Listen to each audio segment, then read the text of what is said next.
ભારતીય વસ્તીમાં ગેસ્ટ્રોએસોફેજિયલ reflux disease અથવા GERD વધુ ને વધુ સામાન્ય બની રહ્યું છે. આજે લગભગ 15 થી 30% ભારતીય પુખ્ત વયના લોકો તેનાથી પ્રભાવિત છે.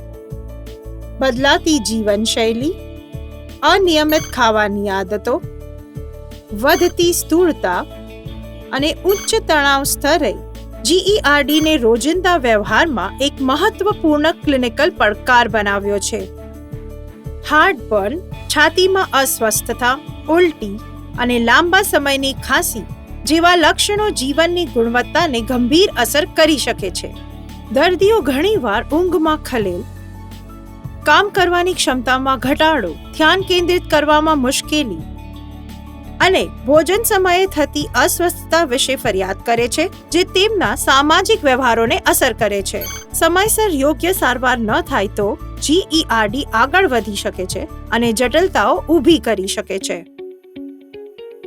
PCABsમાં જે હેટવિન 10 મિલીગ્રામ અને 20 મિલીગ્રામમાં ઉપલબ્ધ છે, તે US FDA દ્વારા માન્ય વિકલ્પ છે, જેમાં ક્રિયાની એક વિશિષ્ટ અને નવીન પદ્ધતિ છે. હેટવિન ઝડપી, મજબૂત અને લાંબી રાહત આપે છે.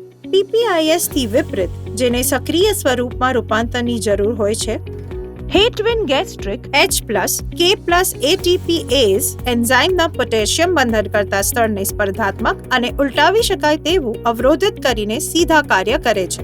તે સક્રિય અને નિષ્ક્રિય પ્રોટોન પંપ બંને પર કાર્ય કરે છે, જે પ્રથમ ડોઝથી સતત એસિડ દમન પ્રદાન કરે છે. PPIS કરતા PCABsના મુખ્ય ફાયદાઓમાં સામેલ છે પ્રોડક્ટ સક્રિયકરણ વિના સીધી ક્રિયા, ઉચ્ચ એસિડ સ્થિરતા, PPIS માટે 8 થી 12 કલાકની તુલનામાં 8 થી 17 કલાકનું લાંબુ અર્ધજીવન, વધુ અનુમાનિત નિયંત્રણ માટે ઉલટાવી શકાય તેવું જોડાણ, અસરકારક દિવસ અને રાત્રિ દમન, કોઈ CYP2C19 પરિવર્તનશીલતા નથી, લવચીક માત્રા ખોરાક સાથે અથવા વગર. આ લક્ષણો ઝડપી અને સતત એસિડ નિયંત્રણમાં મદદ કરે છે અને ઇરોઝિવ રોગ સહિત આરોગ્ય સુધારવામાં સહાયક હોય છે.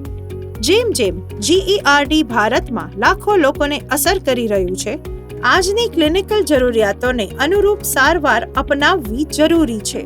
વોનોપ્રઝાન આધારિત સારવાર GERD ઉપચારની ક્ષેત્રમાં એક મહત્વપૂર્ણ ઉમેરો છે, જે ક્લિનિશિયન્સને દર્દીની સંભાળને વધારે સારી રીતે સંગ્રહિત કરવા માટે એક વધુ પુરાવા આધારિત વિકલ્પ આપે છે.